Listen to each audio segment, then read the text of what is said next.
Hello, this is the Tulsa World Scene podcast. I'm Patrick Prince. Today I'm joined by a special guest. John-Wooley was a longtime Tulsa World music writer and a local legend of music writing, if I'm being honest. John, you were the first writer inducted into the Oklahoma Music Hall of Fame. Do I have that right? That is right. In 2003, I believe. Yeah. Okay. Well, speaking of 2003, you wrote an awesome five-part series on the history of rock and roll in Tulsa.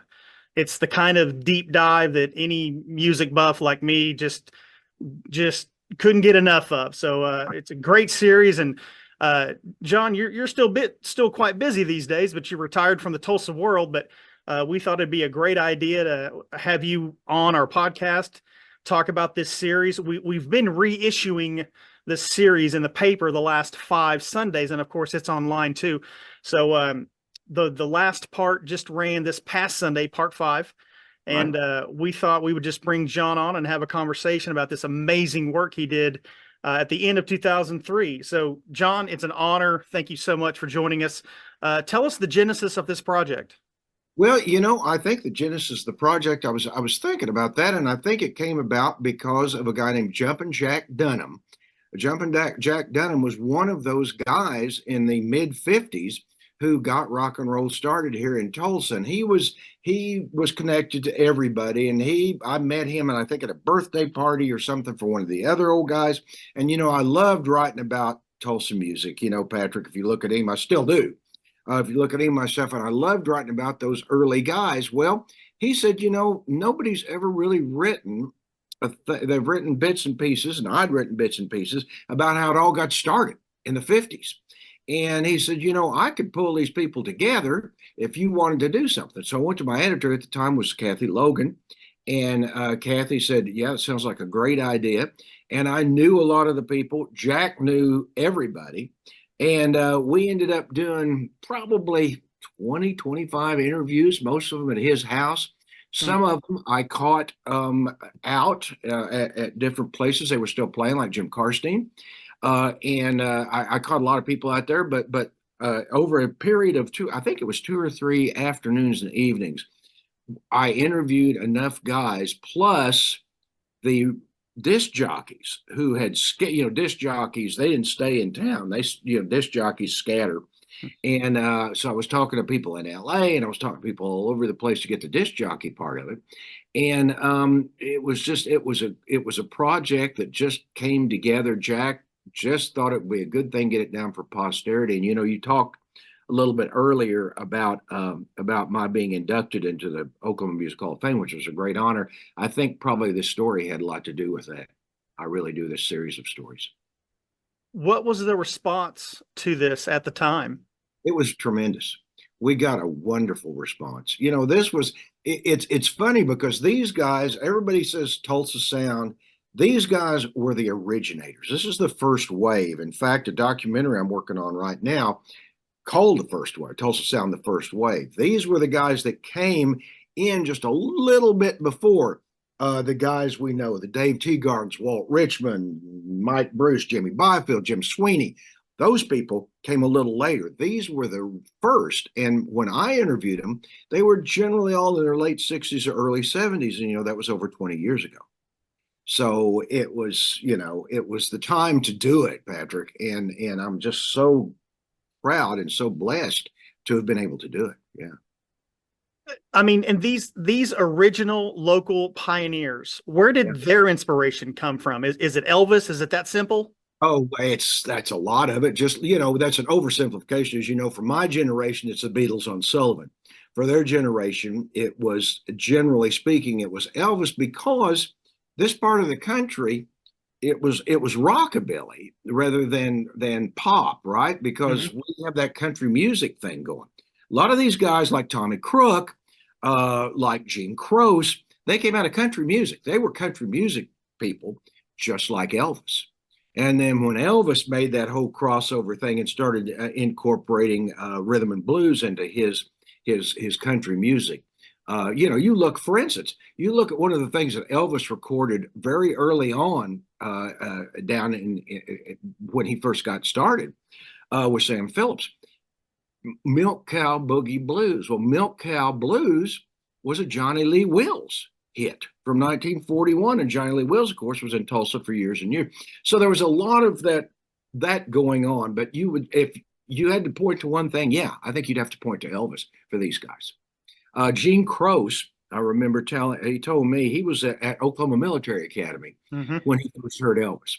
And he all of a sudden, all that country music he was going to do went out the window, and he started doing rock and roll. And to the point, one of the things I've always wanted to do, maybe I will, Oklahoma Military Academy up in Claremore, there was a lot of rock and roll that was going on up there. And you think military academy, and you think rock and roll is basically rebellious music, rebellious against the establishment. And it was fascinating because he and his band would travel with the OMA orchestra, and they'd end up playing because the OMA orchestra couldn't follow them, right? And so the OMA orchestra would be like, the director would be like PO'd, and so they'd like sometimes take a bus and just leave them at a place, or they'd unplug their amps as they were going out the door. It was really, but Croce, I believe, was the first true. Gene Croce was the first true rock and roller in Tulsa. And he was talking about playing the Cadet Capers was what it was called at OMA. And it was like all the cadets doing there, and they'd dress in drag and do all kinds of goofy stuff. But he got up there and played rock and roll, and he said they were tearing his clothes. They were getting autographs. They were doing all this. And this was a cadet at Oklahoma Military Academy. Hmm. That was the power that early rock and roll had on people. It's crazy. It is. Now, I want to ask you, John, what I would imagine a little bit of this history you may have already known, and I imagine you did a tremendous amount of learning as well as you reported and talked to these guys and heard it directly from them. Yeah. What are some of the things that really stick out to you of all the things you heard and all the things you wrote? Like, what Well, do you find the most fascinating? I'll tell you what I find fascinating. I've spent, I don't know, Patrick, I was at the paper for 23 years, and I left in 2006, and I've been still working in kind of tilling those same fields ever since. And one of the things that I've tried to do is figure out exactly what the Tulsa Sound was, because there are people that will say, including musicians, no such thing. So it's just like, and I've talked I was friends with many of the musicians, and consider myself fortunate because of that. And I would talk to them about it, and I finally come up with the idea that the Tulsa Sound. Now, this was just the beginnings of it. This wasn't that 70s. There's a whole different thing. Leon comes back to Tulsa after being on the West Coast. These guys all go out. The guys I wrote about in Rock of Ages, they're all the ones that went out there. Most of them, Tommy Crook stayed, a couple other people stayed, but most of them went out on the West Coast in late 50s, early 60s. David Gates and Leon Russell and Chuck Blackwell, and they've just going, and Bill Pear and Jumpin' Jack Dunham and Gay, all these guys. And so it's not until Leon Russell comes back as a superstar, not many people realize that in 71, Leon Russell and the Shelter People were the number one touring act in the entire world in 1971. They made more money than anybody else. So he comes back and he's just sprinkling stardust all over Tulsa, and that's when the what we call it a classic Tulsa Sound comes up. But what I am convinced about, getting back to these guys and their camaraderie, was that it's less a sound and more a brotherhood. In other words, it was a small but very, very good musical community, very skilled musical community. These guys would play with one another in each other's bands. jj-cale told me one time, and this may be in the story, I can't remember. jj-cale told me one time that when you were playing with the Tulsa band, let's say you're a drummer, right? And you got a gig, you get hired for a gig, and then a better gig comes along for you.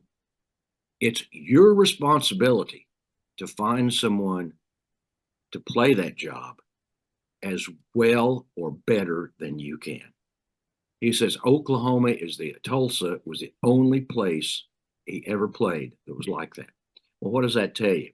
That tells you that there was a real sensibility, a real brotherhood and sisterhood, but mostly a brotherhood, which extended to white people and black people as far as musicians went. With Flash Terry, with the Greenwood, so many of those guys.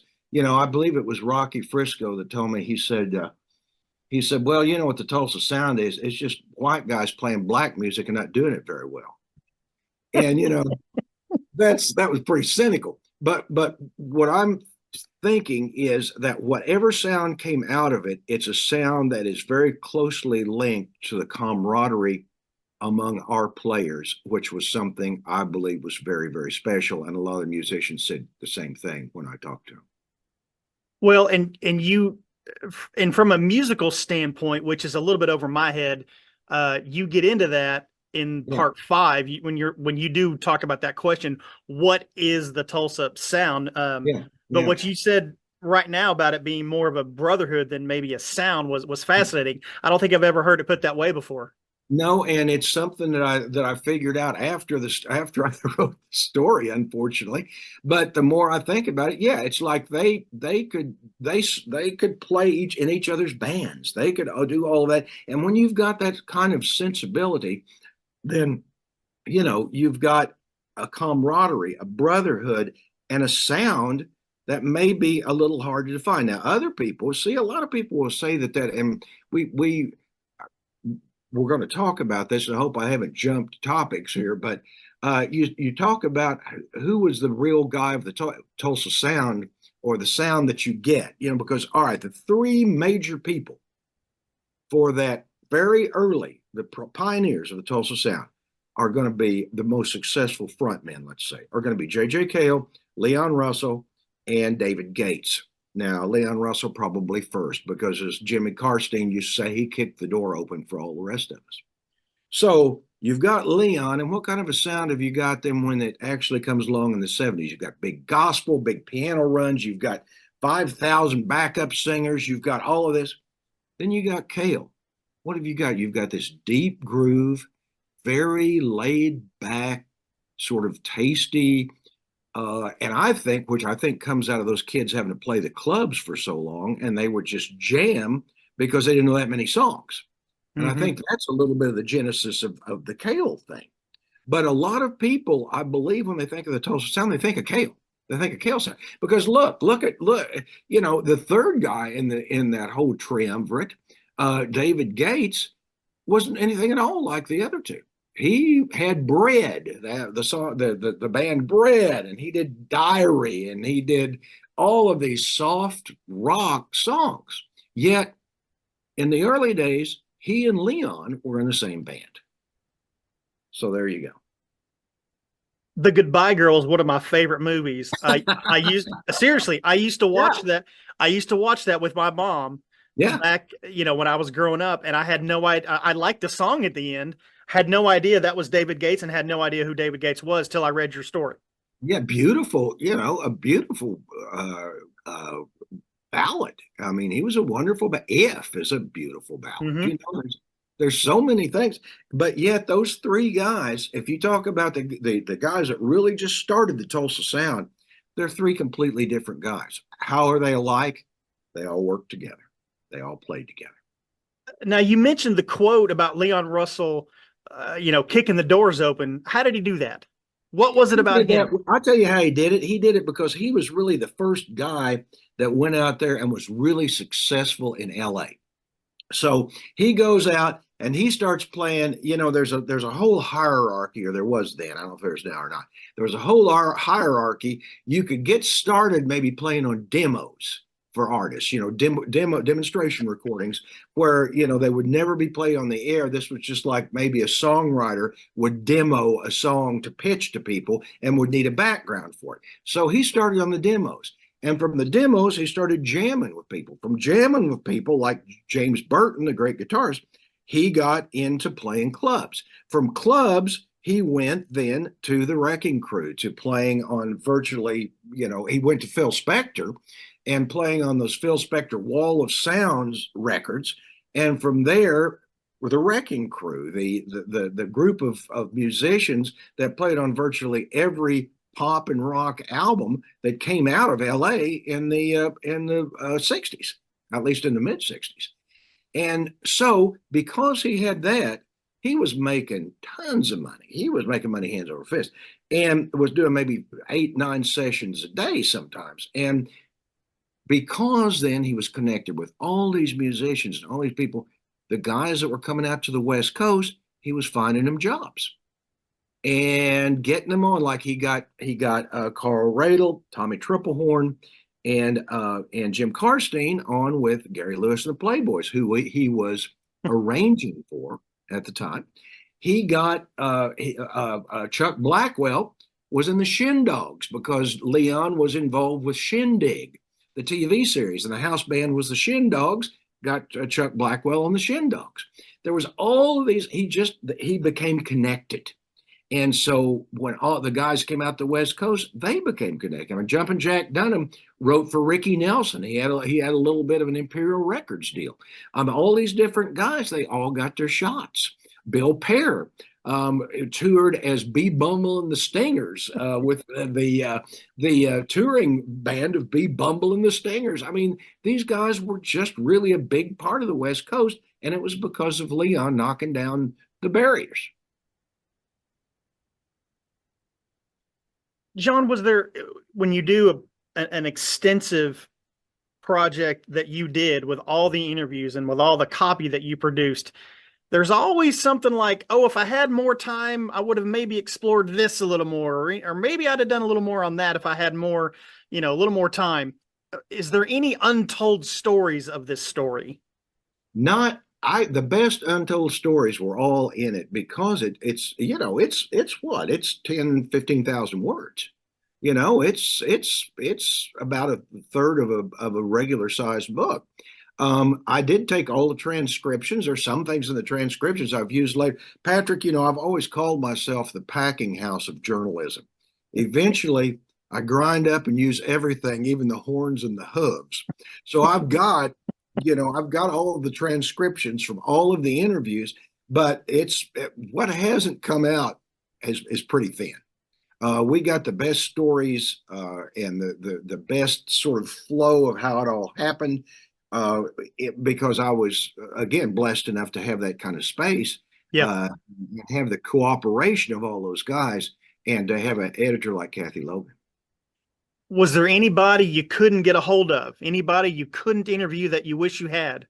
Oh gosh, I wish I could remember the guy's name. There was one guy, everybody thought he was dead, and he probably was. But there was one band leader, doggone it, wish I could think of his name. Unfortunately, at my advanced age, if it starts with a capital letter, Patrick, it's just out of my head completely. No proper nouns are left.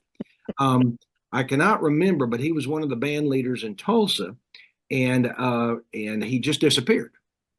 And nobody knew what had happened to him, and still don't, I don't think to this day, know what happened to him. There were some whispers of he went to the Slam or for some reason, but I never ran that down. But I cannot call his name for you. I'm sorry.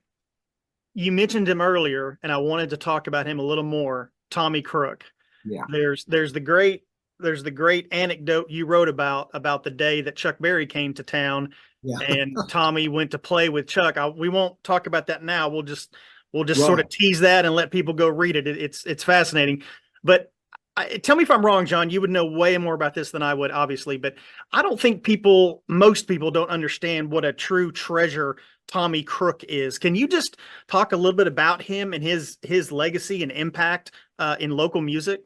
Well, I'll say something that he will hate for me to say, and that is that the story goes that Chet Atkins was flying in to do the Tonight Show with Johnny Carson, and stopped off at the airport where Tommy Crook was playing in the club, and listened to him, and they talked, and he goes to do the show that afternoon or that night, and Johnny Carson says, "Are you the best guitarist you've ever heard?" He said, "No, I heard this guy the other night in Tulsa named Tommy Crook. He's better than I am."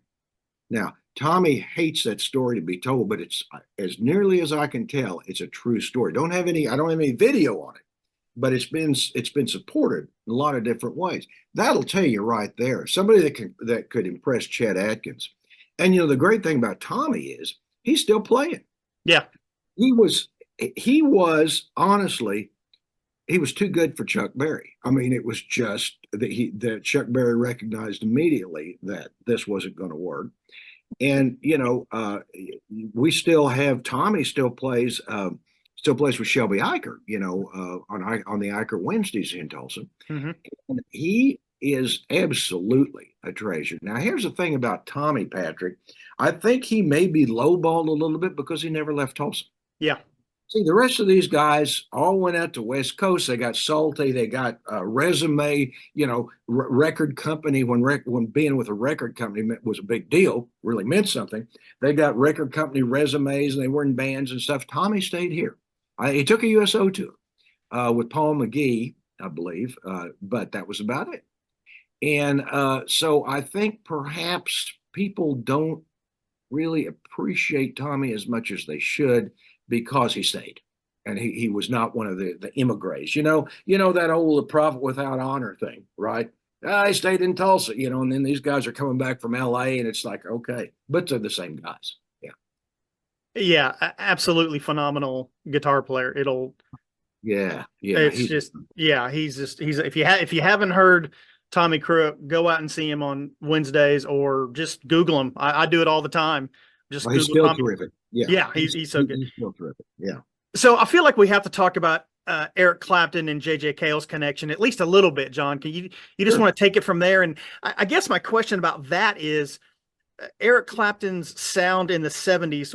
Is that the Tulsa Sound, or was he just using Tulsa Sound guys, or both? Oh man, now see, you're jumping. Now this is a little bit later than the guys that we have in there, but I honestly believe, although they talk about Clapton and Cale, and Clapton, I can't remember what publication or what was some publication. He was asked who he admired the most, and a man he admired the most, he said jj-cale.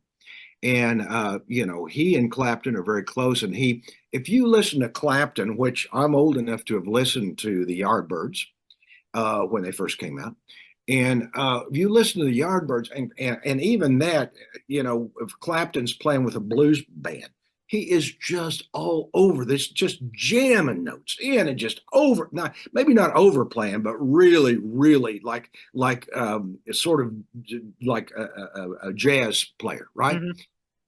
After he gets to Tulsa in the 70s, puts his Tulsa band together with Dickie Sims and Old Acre and those guys. He has that minimalist lay down Sally sound, right? But I've come to think that just as important to that whole sound of Clapton slowing himself down and getting funkier and slower is a guitar player named Steve Hickerson, who was with Rockin' Jimmy Byfield and the Brothers of the Night. Now, Rockin' Jimmy and the Brothers of the Night did a couple of albums. They're still all around. And as a matter of fact, I talked to Chuck DeWalt, their drummer, the other day, and they're talking about maybe getting back together and playing some jobs. A great band. Well, Walt Richmond on keyboards, Ron Morgan on the bass, Chuck DeWalt on drums, Rockin' Jimmy and Steve Hickerson. Well, they did a song called Little Rachel on one of their reps. I'm sorry, we have some building going on, and my dog just doesn't like hearing the people come in. Hey, it's not a Zoom podcast until you get a dog barking in the background. Exactly. So you listen to Little Rachel, and that's on the Brothers of the Night album. Steve Hickerson playing on it, and then you listen to Eric Clapton's version. And yes, that's right, Duke. It's right back there. And I've got to tell you that I think Steve Hickerson had as much to do with that sound as jj-cale did. Okay. And I don't think he gets the kind of credit that he deserves. Duke, that's fine, little boy. That's what a lot of people said. That's what a lot of people said was the Tulsa Sound. That's a classic Tulsa Sound, Clapton, but it is because he's got Tulsa players. It's the Tulsa Players. It's, Dickie Sings playing keyboards on Lay Down Sally. That's that amazing kind of sound that is just as important as Clapton's guitar. Okay. All right. What's your favorite chapter of the series? There's five main parts. There's some little sidebars as we call them in the biz. Yeah. But what's your favorite chapter? Do you have a favorite chapter? I don't. The whole thing to me, honestly, Patrick, is of a piece. It's all, one of the things I do, I write a lot of books. And to me, this was like writing a book. And every chapter is interconnected with every other chapter. And to me, it's a singular work, you know. And so I can't really, but I was so glad that I was able to talk to Flash Terry and those guys, and what connection and what a part that the clubs on Greenwood played in their education, their rock and roll and rhythm and blues education. Flash, talk about an underrated character. Flash was the gateway for them. Was the guy who made it possible for the white guys to come into the black clubs and soak up that music. And Flash was inducted into the Oklahoma Music Hall of Fame the same year I was. I got to induct him, and that was such a great thing for me to do. I loved Flash Terry. Now, how did he do that? How did he facilitate that? He was a musician, and he played with a lot of the bands over at the Big Ten Ballroom and the different places that they had over on Greenwood. And he knew a lot of the guys. They kind of all got together, and he was naturally a gregarious guy. Flash was a bus driver his entire life. He never, as nearly as I can tell, as I can remember, he never did music full time, but he played all of the time. He had his own band, a beautiful band, beautiful rhythm and blues band, and played a lot at Greenwood. And so he was the familiar figure that would be the one that would let the guys in. And then, of course, once they all overcame their initial, not hostility maybe, but just sort of standoffishness, then it became quite a deal. I mean, Jimmy Markham would talk all the time about how if it went for Flash Terry, he wouldn't have learned much at all about that. Is anybody sort of embodying the Tulsa sound today? It depends because it is fluid. Yeah. The Tulsa Sound, Duke, sorry about that. The Tulsa Sound is always changing. That classic Tulsa Sound, I think you could make a case that there are people who certainly know how to do it. Second generation guys are gosh, I've got his name down. I've got some names down here. Like Josh Westbrook is, one of the guys who just took over the Colony, along with Jared Tyler. Those two guys, I think, definitely have. It's that whole interconnectedness, that whole sense of brotherhood, like the first guys had. And I think, honestly, I've worked a lot. I've worked a lot with Paul Benjamin. And Paul Benjamin, did a couple of those Leon Russell tribute shows, and he knows where it's all coming from. Yeah, he does. No doubt about it. I'm glad you mentioned Paul. No doubt about it. Yeah. Is there any musical connection? I mean, you've talked a lot about brotherhood and that kind of thing. So I suspect you're probably going to say yes, but I'll ask anyway. Sure. Is there a connection between the Tulsa Sound and red dirt music? Yeah. Yeah, absolutely. I think especially when it comes to camaraderie, especially when it comes to the brotherhood. You've seen the Red Dirt Rangers Christmas shows, and by the way, if I can do a plug, the Red Dirt Rangers and I are working on a book together. Oh, excellent. About the whole Red Dirt scene, because they were there at the very beginning. But you watch them on stage at one of their events, and if they've got more than one person on the bit, one act on the bill, what happens? It's what Brad Piccolo calls the band, the mind melt, where all of a sudden you'll look and the bass player is a guy from another band, and then maybe somebody else, and at the end of it, a lot of times the Red Dirt Rangers are completely gone away, and there's a whole new band up there playing. And that, to me, that angle, if you really look at it from the brotherhood, from the camaraderie point of view, then it's a direct link. Now, Red Dirt is a little different. See, for the world, I got to write a pretty long thing on Red Dirt too. And you look at Red Dirt, and it's got a little bit different origins in terms of the Godfathers. Let's say if it's Elvis for the early rockers, then for Red Dirt, it's Woody Guthrie on the one side and it's Bob Wills on the other. So it's the combination of this sort of dance and forget your worries kind of thing that Bob Wills had, along with the wanting to help the disenfranchised and the polemic, if you will, of Woody Guthrie. So it's a little different. Their origins are a little different, but the camaraderie is the same, I'd say. Well, John, we could probably talk all day if we wanted to, but why don't we sort of cut it off here? But before we do, why don't you kind of update the folks on what you're doing these days, and please be sure to include your radio show that you still do on Saturday nights. I do. I'm in my 21st year of doing a Western swing radio show called Swing on This on Public Radio Tulsa 89.5. And you can get it anywhere in the world. Matter of fact, I heard from a listener in Britain last week. And I heard from a listener in, was it Norway? I believe it was Norway a couple of weeks ago. So we got them all over the place. It's Western swing. And it's called Swing on This. We did our live show, and thank you for having something about that in the world, Patrick. We did very well with it. Sold out a live show on Saturday night at the Canes, celebrating the 100th anniversary of Canes' 90th anniversary when Bob Wills came to town. I am also, as I say, working on a book with the Red Dirt Rangers called Red Dirt Roads. And we're working on a documentary on these 50s guys. Thankfully, we've got a lot of them on tape. There are a few of them, actually more than a few, that are still around, but some of them are not. In the 20 years since that story came out, a lot of them are no longer with us. So I'm working on that with some young filmmakers. They're from Tulsa. They're in Chicago now, named Brittany Harris and Josh Downing, and we're hoping to have that done in a year or so. Oh, great. All right. Well, John, I can't tell you what a pleasure this was. Thank you so much for your time and insight. This was great. And Duke says thank you too. Yeah. I know you're very excited to have him in the. All right, calm your nerves. Calm down. We'll do a part 2 podcast, and we'll get Duke more airtime. You better hurry. He's 15 years old. Okay.